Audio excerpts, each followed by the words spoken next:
નમસ્કાર ગુજરાત આજના તાજા હવામાન સમાચારની અંદર આપનું હાર્દિક સ્વાગત છે। આજે મિત્રો તારીખ થઈ છે 10 જુલાઈ અને વાર થયો છે શુક્રવાર। ગુજરાત રાજ્યની અંદર વરસાદ પડવાને લઈને આગાહી દર્શાવવામાં આવી રહી છે। આજ વહેલી સવારથી જ ગુજરાતના સૌરાષ્ટ્ર, દક્ષિણ ગુજરાત અને કચ્છ લાગુના જિલ્લાઓની અંદર ભારેથી અતિભારે પવનો સાથે વરસાદની આગાહી દર્શાવવામાં આવી રહી છે। ક્યાંક તો છૂટાછવાયા સ્થળો ઉપર વરસાદી માહોલ જોવા મળશે, તો ક્યાંક મિત્રો હવામાન વિભાગ દ્વારા જે આગાહી કરવામાં આવી છે તે પ્રમાણે 5-5 ઇંચ સુધીના વરસાદ હવે પછી જોવા મળશે।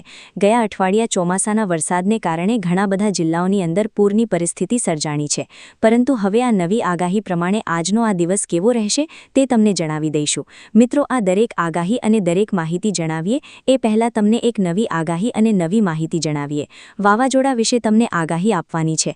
આ વાવાઝોડું જે છે એનું નામ બાવી આપવામાં આવ્યું છે અને આ બાવી વાવાઝોડું અમેરિકાથી આવ્યું હોય એવું લાગી રહ્યું છે, પરંતુ હવે આ વાવાઝોડું કઈ દિશા તરફ આગળ જશે અને આ વાવાઝોડાના કારણે 3 દેશોને અસર થશે, મોટા પાયે અસર થવાની છે તેના હવામાન સમાચાર મળ્યા છે। કયા કયા દેશો વચ્ચે જે છે એ આ વાવાઝોડું ટકરાશે તેના હવામાન સમાચાર તમને આજે જણાવીએ। તો મિત્રો, આ વાવાઝોડાને લઈને ગુજરાત રાજ્ય ઉપર શું પરિસ્થિતિ સર્જાઈ છે, ભારત દેશ ઉપર શું આગાહી દર્શાવવામાં આવી રહી છે અને હવે પછી આ વાવાઝોડાના કારણે છે એ કયા કયા જિલ્લાઓ, વિસ્તારો અને કયા કયા શહેરોની અંદર મોટા પાયે નુકસાની થશે તેના સૌથી મોટા હવામાન સમાચાર જણાવીએ। તો મિત્રો, દરેક હવામાન સમાચાર અને દરેક આગાહી જણાવીએ એ પહેલાં જો તમે અમારી આ TV7 ગુજરાતી YouTube ચેનલ પર નવા છો હો તો ચેનલને અત્યારે સબસ્ક્રાઇબ કરી લેજો અને તમારા દરેક WhatsApp ગ્રુપ, Facebook ગ્રુપમાં દરેક મિત્રો સુધી આજનો વિડીયો શેર કરી દેજો। મિત્રો, અત્યારે તાજા હવામાન સમાચાર જાણી લો। મિત્રો, આ હવામાન વિભાગની આગાહી નથી, આ મિત્રો વિદેશમાંથી આવેલ માહિતી સમાચાર છે, તેમાં આ વાવાઝોડા વિશે તમને જણાવું। તો મિત્રો, આ વાવાઝોડાની જે એરિયા કહેવાય કે આ વાવાઝોડા વિસ્તાર કહેવાય, 1000 કિલોમીટરના રેન્જમાં આ વાવાઝોડું ફેલાયેલું છે। એટલે આ વાવાઝોડાના કેન્દ્રબિંદુથી લઈ અને વાવાઝોડું જે છે એના રેન્જની વાત કરવામાં આવે તો 1000 કિલોમીટરની રેન્જ છે અને આ વાવાઝોડું 200 કિલોમીટર પ્રતિ કલાકની ઝડપે આગળ ગતિ કરી રહ્યું છે। હવે કઈ દિશા તરફ આગળ વધી રહ્યું છે તેના વિશેની તમને ટ્રફ લાઇન જણાવીએ તો અહીંયા તમે જોઈ શકો છો, આ જે છે એ સુપર ટ્રાયફૂન કહી શકો કે પછી આ વાવાઝોડાના કારણે 22ના વાવાઝોડાના કારણે કયા કયા જે દેશો છે તેની અંદર મોટા પાયે અસર થશે તેની તમને અહીંયા સંપૂર્ણ અપડેટ આપવાની છે। તો માહિતી તમને આજના વિડીયોના અંદર સારી લાગશે, વિડીયોને લાઇક આપજો, ચેનલને સબસ્ક્રાઇબ કરજો। અત્યારે તમે જોઈ શકો છો આ બાવી વાવાઝોડું છે, તેના કારણે તાઇવાન, આ સાથે ફિલિપાઇન્સ અને જાપાન, આ 3 દેશોની અંદર છે એ મોટા પાયે નુકસાન થવાના સંકેતો દર્શાવવામાં આવી રહ્યા છે। બીજી તરફ તમને આગાહી એ જણાવીએ કે આ વાવાઝોડાના કારણે મ્યાનમાર, થાઇલેન્ડ કે પછી વિયેટનામના દેશો ઉપર જો સીધી અસર થશે તો ત્યાર પછી બંગાળની ખાડી સુધી પહોંચતાની સાથે વાર નહીં લાગે। એટલે આજે વાર શુક્રવાર થયો છે, એટલા માટે જ તમને કહેવું છે કે આજે શુક્રવારના દિવસે ગુજરાત રાજ્ય ઉપર ભયંકર પૂર જેવી પરિસ્થિતિ સર્જાણી હતી, એના કરતાં પણ વિશિષ્ટ ભયંકર જે છે વાવાઝોડાનો ખતરો મંડરાઈ રહ્યો છે। પરંતુ શું ખરેખર તમને લાગે છે કે આ વાવાઝોડું ગુજરાતને અડશે, ગુજરાત નજીક આવશે કે ભારત દેશ સાથે બંગાળની ખાડીની અંદર પ્રવેશ કરશે? જો મિત્રો તમને હા લાગતી હોય તો નીચે કમેન્ટ બોક્સ જણાવો અને જો તમને એવું લાગતું નહીં હોય તો નીચે કમેન્ટ બોક્સમાં તેનું કારણ પણ જણાવો। અત્યારના તાજા હવામાન સમાચાર પ્રમાણે જોઈએ તો આગાહીકારો દ્વારા અત્યારે આગાહી કરી દેવામાં આવી છે કે ગુજરાત રાજ્યનું વાતાવરણ 13 તારીખ સુધી જે છે એ સાવ નોર્મલ રહેશે। એટલે વાવાઝોડાની પરિસ્થિતિ બંગાળની ખાડીની અંદર લો પ્રેશર સિસ્ટમ સક્રિય થઈ તે અત્યારે હાલ વેરમાર્ક લો પ્રેશરની અંદર પરિવર્તિત થઈ ગઈ છે। એટલે બીજી સિસ્ટમ, ત્રીજી સિસ્ટમ જે છે ટ્રફ લાઇનની છે, જે અરબ સાગરના દરિયામાંથી પવનો લાવી અને બંગાળની ખાડી તરફ મોકલી રહ્યું છે। એટલે કે મધ્ય ભારત તરફથી એ પવનો બંગાળની ખાડી સુધી પહોંચી રહ્યા છે। એ અને ચોથી માહિતી જે છે એ સિયર ઝોન, જેના વિશે આજે વિડીયોની અંતમાં આપણે માહિતી મેળવીશું। તો મિત્રો, અત્યારે જે હવામાન સમાચાર મળી રહ્યા છે તે પ્રમાણે ગુજરાત રાજ્યનો મેપ છે।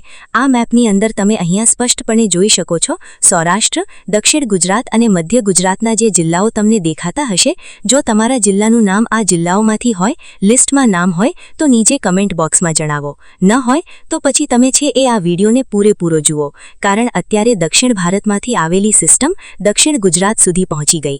ત્યાર પછી જે સિસ્ટમ છે એ આગળ વધવાના બદલે ત્યાંને ત્યાં સ્થાયી થઈ।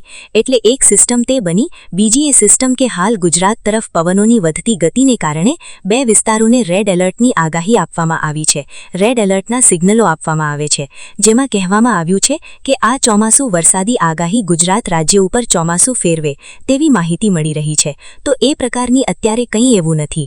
છેલ્લું અને ત્રીજી માહિતી, ગુજરાત ઉપર પવનની સ્થિતિ જે છે એ નોર્મલ કરતાં વધારે દર્શાવવામાં આવશે, કારણ કે હાલ વાવાઝોડું જે છે પેસિફિક સાગરની અંદર, એ વાવાઝોડું જો આગળ આવે તો બંગાળની ખાડી છે, ઉત્તર પૂર્વ ભારતનો ભાગ છે, પૂર્વ અને દક્ષિણ ભાગ જે છે એ પણ ભારતનો ભાગ છે, એટલે એમાં ઘણા બધા લોકોને નુકસાન થવાના સંકેતો છે. પરંતુ આ વાવાઝોડું હાલ ગુજરાત તરફ કે બંગાળની ખાડીમાં આવવાનું નથી. જો આવવાનું થશે તો સૌપ્રથમ તમને અમારી યુટ્યુબ ચેનલના માધ્યમથી સમાચાર મળી જશે, પરંતુ આજે આ પ્રકારની કોઈ પણ સેવાની જરૂર નથી. માત્ર અને માત્ર ગુજરાતના દરિયાકાંઠાના લોકેશન જાઓ, બંગાળની ખાડીની અંદર જો, તો આ પ્રકારનું જે ઇમોશન છે એ બને અને વરસાદની સિસ્ટમ છે એ એકદમ ચાલે. હવે મિત્રો, આ વરસાદી ચોમાસું સિઝન છે એ ભલે ગુજરાતના દરેક જિલ્લાઓ માટે જે છે એ સામાન્ય રૂપે ગયું, પરંતુ હવામાન નિષ્ણાંતો દ્વારા જે અગાઉ આગાહી આપવામાં આવી છે એ આગાહીઓ ખૂબ જ કામ કરે છે. નવી આગાહી અને નવી માહિતી જોઈતી હોય તો તમે કહેજો, જેથી કરી ગુજરાત રાજ્ય ઉપર ચોમાસું જે છે એ એક્ટિવ કરવાની પણ સ્ટ્રીક આપી દેવામાં આવશે. તો હાલ પૂરતું આ જે હવામાન સમાચારનું જે મોસ્ટ ઓફલી દરેક પ્રશ્નોના સવાલના જવાબ આ જ પેજ ઉપર આવે છે, જેના કારણે વરસાદને જે છે એ મોટા પાયે અસર થાય. અત્યારે મિત્રો, ગુજરાત રાજ્યના કયા જિલ્લાઓની અંદર હળવા વરસાદની આગાહી છે, કારણ કે છેલ્લા 2 દિવસથી ચોમાસાના વરસાદની અત્યારે સ્થિતિ છે નબળી પડી, સિસ્ટમ નબળી પડી. તેના કારણે જે પૂર્વ અનુમાન લગાવવામાં આવતું હતું, હાલ પૂરતી આ પૂર્વ અનુમાનની અંદર પણ બ્રેક લાગી છે. દક્ષિણ ગુજરાતના જિલ્લાઓથી સૌરાષ્ટ્ર, મધ્ય ગુજરાત, પૂર્વ ગુજરાતના જેટલા પણ જિલ્લાઓની અંદર વરસાદ પડવાની આગાહી હશે એ તમને જણાવવામાં આવશે. આજે મિત્રો તારીખ થઈ છે 10 જુલાઈ, એટલે 10 જુલાઈનો મેપ આપણે જોવાનો છે. આ તમારા સ્ક્રીન ઉપર જોઈ રહ્યા છો તે 10 જુલાઈનો મેપ છે. તેમાં તમને સ્પષ્ટ દર્શાવવામાં આવી રહ્યું છે કે ગુજરાત રાજ્યના એક પણ જિલ્લાની અંદર વરસાદ પડવાની આગાહી હાલ પૂરતી દર્શાવવામાં નથી આવી. એટલે ચોમાસું જે છે એ નબળું પડ્યું, ચોમાસાની સિઝન છે એ વીક પડી અને ગુજરાતના ઘણા બધા જિલ્લાઓની અંદર વરસાદ ભૂકા બોલાવી રહ્યો છે. તેમાં પણ તમે ધ્યાન આપો તો અત્યારે તમને જણાવું કે 11 તારીખથી લઈ અને સતત 15 તારીખ સુધી ગુજરાત રાજ્યની અંદર જે છે એ મોસ્ટ ઓફલી કામ કરાવવા માટે જ આવવાના છે. ઘણા બધા પબ્લિકો જે છે એ મફત